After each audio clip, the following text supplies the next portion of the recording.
Herkese selam. Bugün Mursia'dayız.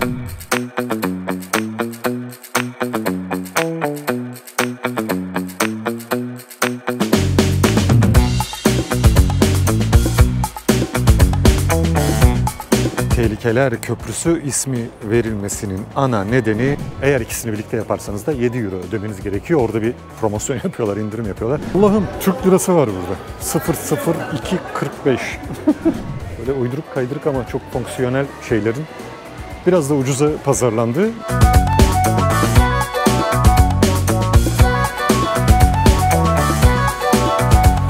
İspanya'daki ve diğer ülkelerdeki videoları seyretmeyi unutmayın ve kanala henüz hala abone olmadıysanız mutlaka abone olun.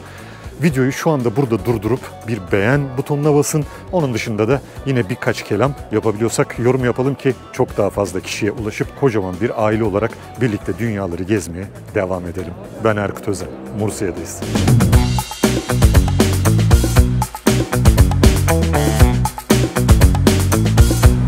Mursia'nın simgelerinden bir tanesi de işte Los Peligros isimli bu köprü. Tehlikeler Köprüsü anlamına geliyor. Tehlikeler Köprüsü uzun yıllar öncesinden, yani 15. yüzyıldan itibaren burada bulunan benzer köprülerin üzerinden büyütülerek yapılmasıyla bu hale gelmiş. 1718'de inşaatına başlanmış ve 1748'de bitirilmiş. 1839'da da bu en son haline kavuşmuş.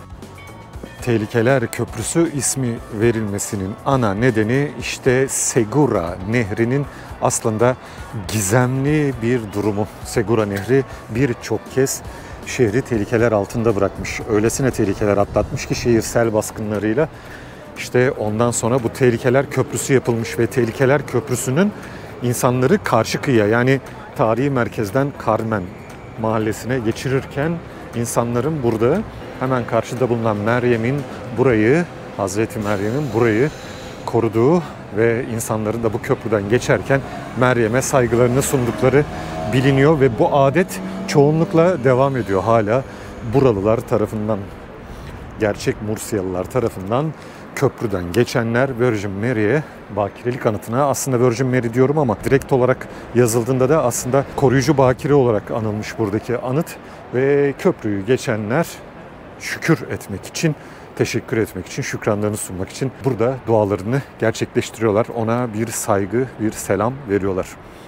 Mursia halen bu adetiyle de devam ediyor ve enteresan görüntüler de ortaya çıkmıyor değil. Segura Nehri şehri ikiye ayırıyor. Geçmiş dönemde de şehir çok fazla sayıda yine köprüyle birleşiyormuş ama dediğim gibi aslında köprüler yetersiz kalınca, neye yetersiz? Sel baskınlarına yetersiz kalınca birçok felaketle sonuçlanmış ve sonra bu yüksek köprüler durumu bir hayli kurtarmış. Aslına bakarsanız Mursia bir yandan da felaketler şehri de denilebilir. Çünkü aynı zamanda deprem bölgesi ve çok sayıda deprem oluyor, yangın oluyor tarihte. En son çok yakın tarihte olan bir depremde de yine 6 kişinin, yine Mursia'da gerçekleşen depremde 6 kişinin öldüğü biliniyor. Şimdi Tehlikeler Köprüsü'nün üzerinden geçip karşı kıyıya, tarihi merkeze gidelim.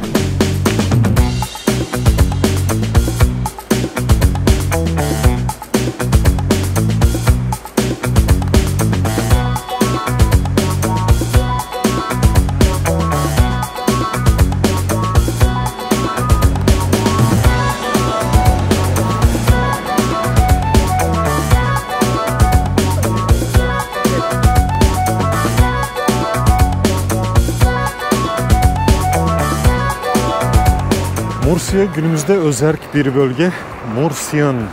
Mursiyalı deniyor Mursia halkına ve İspanya'da özerk bölgelerden, 17 özerk bölgeden bir tanesi olarak Mursia'da yer alıyor. Endülüs'e, Valencia'ya yakınlığıyla da biliniyor Mursia'nın. Yıl boyu güzel bir havası var.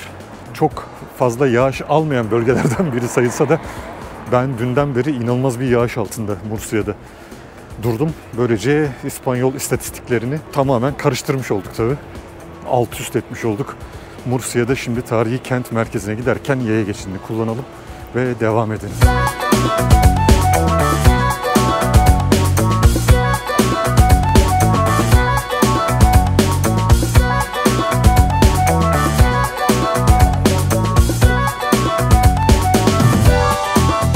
güzel ve sakin bir şehir Mursiya. Özellikle parkları ve düzenlemeleri, nehir kıyısında oturulacak huzurlu yerleri, sakinlerinin sakinliği diyelim.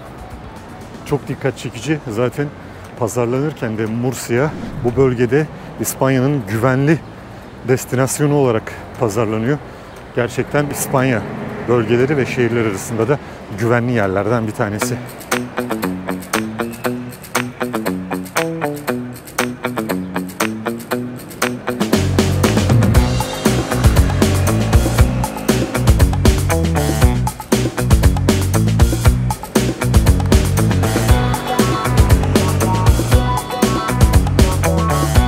Mursiya aynı zamanda bir meyve ve çiçek deposu. Buranın, yani İspanya'nın, özellikle bu bölgenin ve İspanya'nın tahıl deposuymuş zamanında. Daha sonra şimdi de meyve ve çiçekleriyle çok göz önünde çiçek festivali yapılıyor. Özellikle meyve konusunda müthiş bir ortama sahip. Bölge tamamen meyve deposu, İspanya'nın meyve deposu ve tabii ki çiçekler bütün meydanları süslüyor ve festivalleri de yapılıyor.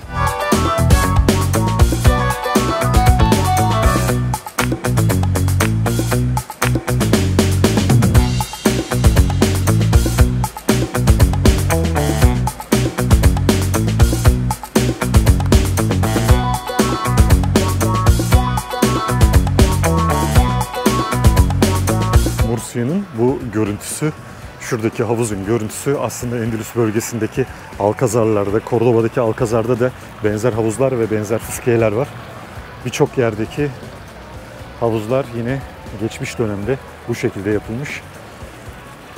Ve tabii ki Arap döneminden kalma, onlara özgü birçok motifte sergileniyor.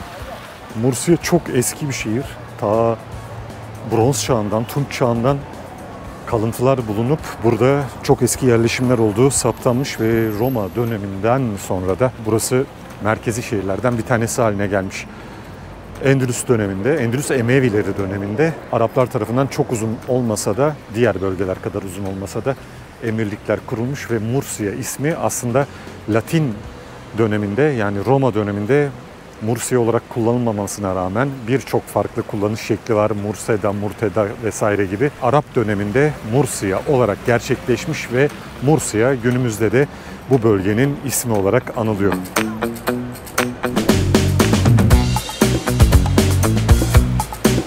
Burası Mursiya Belediye Binası. Plaza della Glorieta ya da Glorieta della Mursiya isimli meydanda yer alıyor. Ve bu belediye binası 1809'dan 1875 yılına kadar yaşayan Juan José Belmonte'nin bir eseri. Hatta en önemli eseri olarak bakılıyor bu mimarın. Hemen yukarıda Mursiya bayrakları, Avrupa Birliği bayrağı, İspanya bayrağı ve Mursiya bölgesinin bayrağı ile birlikte bir de hemen iki tane perinin, meleğin veya oradaki iki tane hanımefendinin koruduğu bir arma var, sembol var. İspanyol tacının altında bir Mursiya logosu bulunuyor. Mursiya'yı simgeleyen 7 taçlı bir logo bulunuyor. Yine onun da çok güzel bir hikayesi var.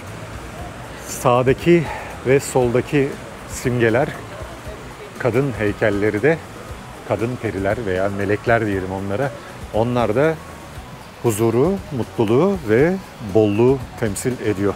Bir tarafta mutluluk, bir tarafta bolluk. Bolluk, biraz önce de dediğim gibi buranın tahıl deposu ve meyve deposu olmasından, mutluluk da burada yaşayan insanların mutlu olarak yaşadığından ve İspanyol tacı altında, hatta 7 tane taç hikayesi de dediğim gibi ayrı bir hikaye. 6 taçtan 7 taça geçiş falan gibi benzer güzel hikayeler var burada. Onu ne yapıyoruz? Onu da geldiğimiz zaman yine anlatıyoruz.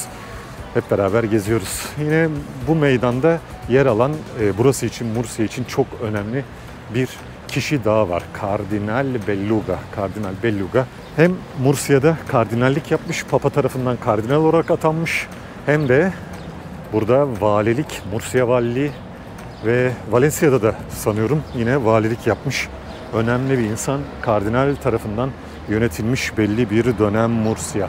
Kardinal Belluga'da. O yüzden Mursia'da hala hem caddelere isimleri verilmiş, hem belirli meydanlara, hem de bazı binalarda yine böyle heykelleriyle anılıyor.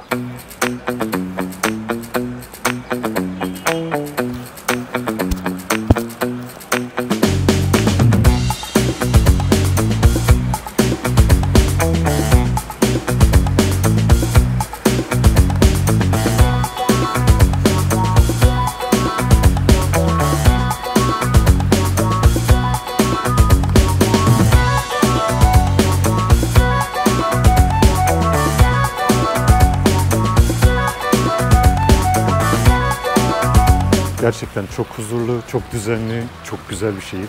Rengarenk.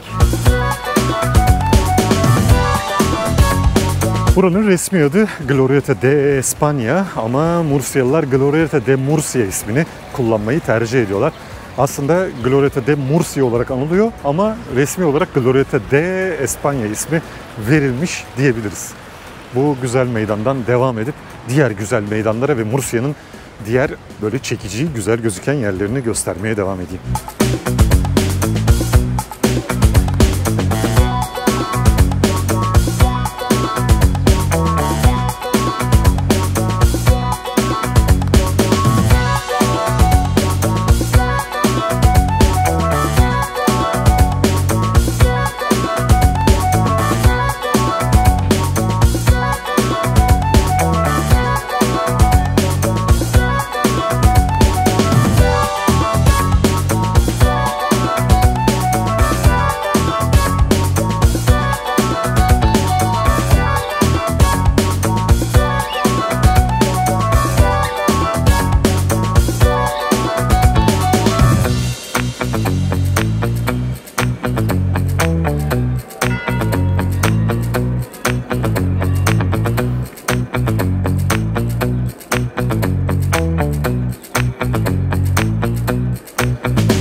İşte belediyenin binası yetersiz gelince ek bir bina yapılmasına karar verilmiş belirli en azından bölümleri için ve Mursia'nın belediye binasının arkasına hemen turist ofisinin olduğu yere bir yaya geçidiyle birlikte diğer belediyeye ek bir bina yapılmış. Arkamdaki modern, süslü, güzel bina.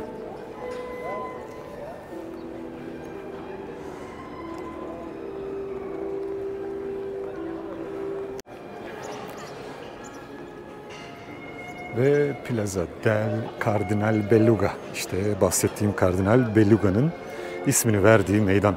Burası da Palacio Episcopal yani Piskoposluk Sarayı. Bir dönem Piskoposluk Sarayı olarak kullanılan bina şimdi günümüzde daha farklı amaçlar için kullanılmaya devam ediyor. Muhteşem bir bina. Çok başarılı bir bina ve keman çalan ve meydanda dans eden İspanyolları alkışlıyor insanlar kafelerden. Müthişti. Burası 1748 yılında inşa edilip 1777'de piskoposluk olarak kullanılmaya başlanmış tamamen. Nefis bir bina.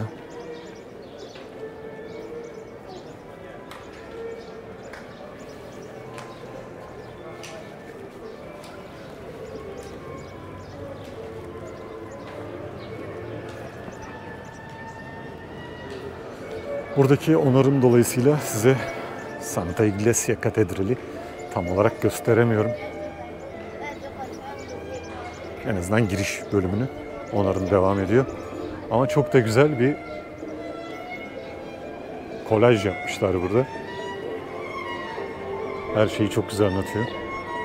Önünde selfie çekenlerden yukarıda dua edenlere, meleklere, krala, Meryem Ana'ya, burada gerçekleşen birçok etkinliğe kadar her şey burada.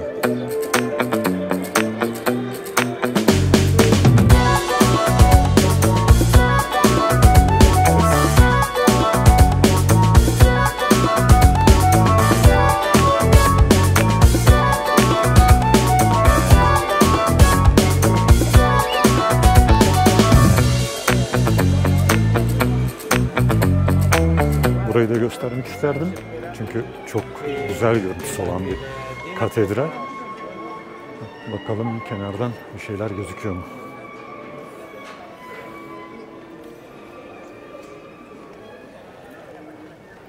Yok, tamamen kapamışlar onarım için. Muhtemelen ortaya çok güzel bir şey çıkacak. Bunlar korunmazsa günümüze ulaşmıyor, o yüzden de diyecek bir şey yok.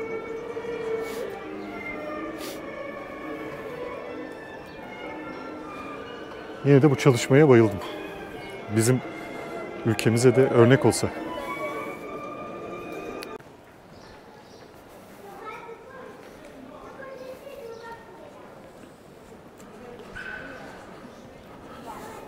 Mursia'da meydanlar birbirine açılıyor. Küçük bir yer gibi gözükse de nefis alanlar var. Aslında çok da küçük değil. Biz böyle kocaman kocaman yerlerden bu tip yerlere küçüklemeye alışmışız.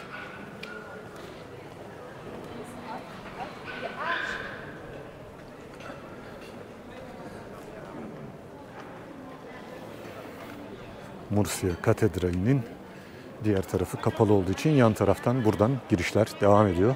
Müzesine, Katedral Müzesi'ne girişler ve tabii ki ünlü kulesi. Neden ünlü? İspanya'daki Sevilla Katedrali'ndeki Giralda ya da Giralda Çan Kulesi'nden sonra en uzun kule burası, 90 metre ve yukarıya çıkıp Mursia'nın en yüksek binası olduğu için en güzel manzarasını da buradan izleyebiliyorsunuz.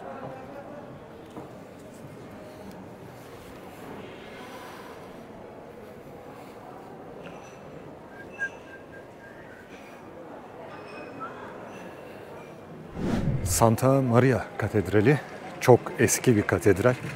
Yine güzel hikayeleri ve detayları var. Buraya gelirseniz yine videonun tarihi itibariyle söyleyeyim.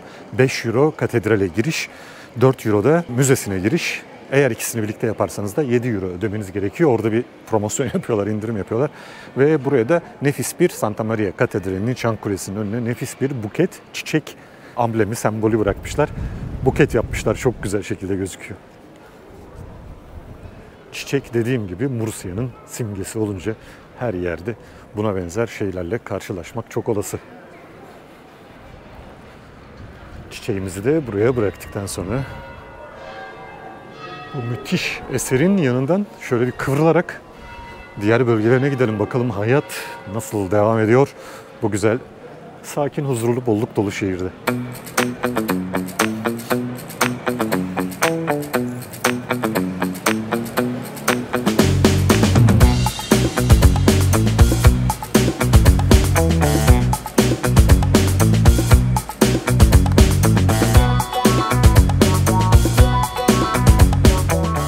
İspanyollar, turistlerin dışında söylüyorum, İspanyollar geç yemeye alışkınlar. Geç yemek onlar için bir tercih değil, bir sistem. Bir tercih değil, bir hayat tarzı.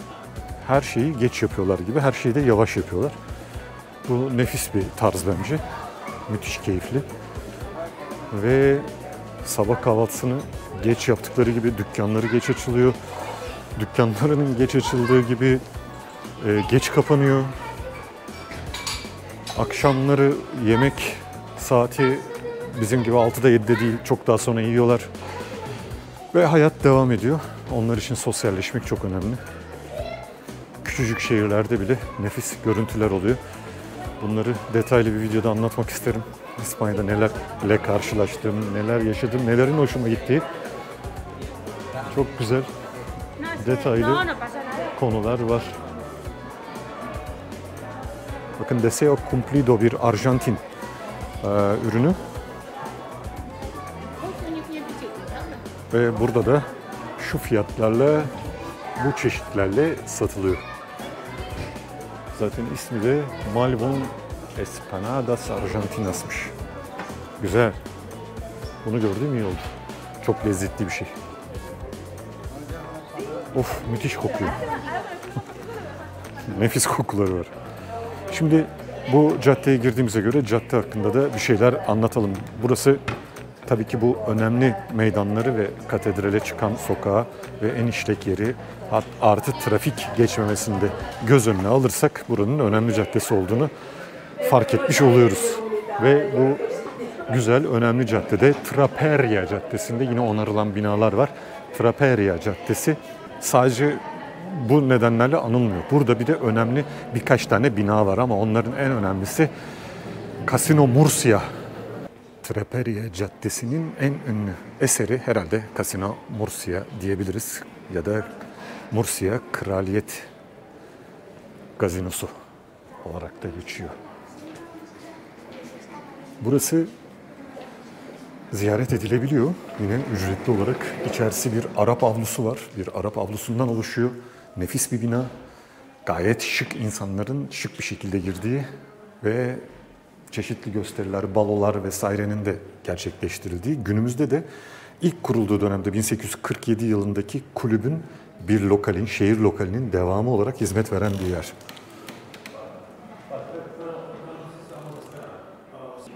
Burası Arabik avlu olarak biliniyor. Ve buradan insanlar içeriye girişi yapabiliyorlar. Tanrıça Selena'nın da sembollerinin bulunduğu 20.000'den fazla Arabik yaprağın da bulunduğu enteresan bir alan burası. Çok şık gerçekten. Real Casino Murcia.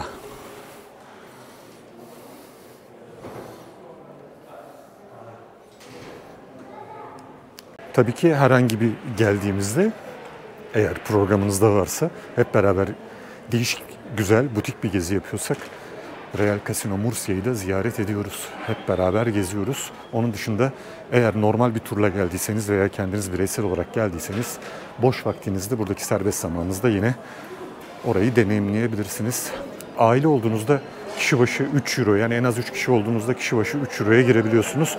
Tek kişi ya da 2 kişi girmek isterseniz kişi başı 5 euro. Yine bu dönem için söylüyorum.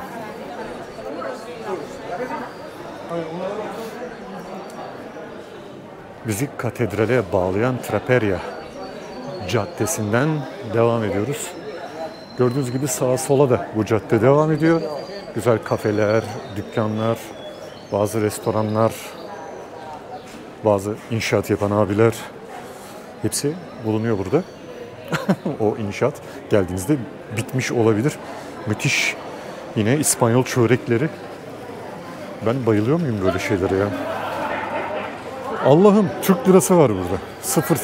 00245. Enteresan. İyiyiz yani.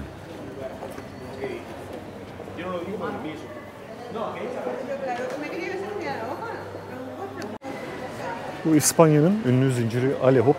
Böyle uyduruk kaydırık ama çok fonksiyonel şeylerin biraz da ucuza pazarlandığı, bazı eşsiz güzel fikirlerin de biraz da pahalı olduğu ve bu sevimli boğamızın sembolü olduğu müthiş mağazalar.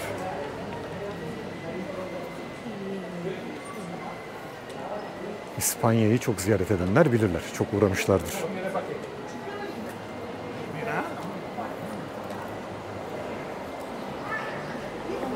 İspanya'da İtalya gibi özellikle bu bölge çok sıcak olunca dondurmanın çok tercih edildiği ve çok fazla dondurma dükkanının iyi bir şekilde dondurma yapan yerin bulunduğu bir ülke. Hatta bu bölge daha da iyi. Gelato deniyor biliyorsunuz İtalya'da. Burada da helado deniyor. Aslında çok benzer. O yüzden de İtalyanlar, İspanyollar birbirlerini oldukça anlıyorlar. Dillerinin yakınlığı bakımından. Ve Traperia'nın sonuna gelip Santo Domingo Meydanı'na çıktık. Santo Domingo Meydanı da buranın yine böyle nefes alıcı yerlerinden bir tanesi. Ana caddeye, artık şehir merkezine gidilen yer. Murcia'da da anlatılacak ve gezilecek çok yer var elbette. Ben kısa bir yürüyüşle size bir şeyler anlatmaya çalıştım. Ve diğer şehirlerde olduğu gibi aslında buraya gelmeniz için size böyle birkaç çiçek atmaya çalıştım. O çiçekleri atayım ki siz de hem seyahatlere çıkın hem de gezilecek yerlerin En azından neler içerdiğini, içerisinde neler olduğunu ve bazı konuların zor mu kolay mı olduğuyla ilgili bazı durumları görebilin istiyorum. Ben Erkut Özen, Mursiye'deydik.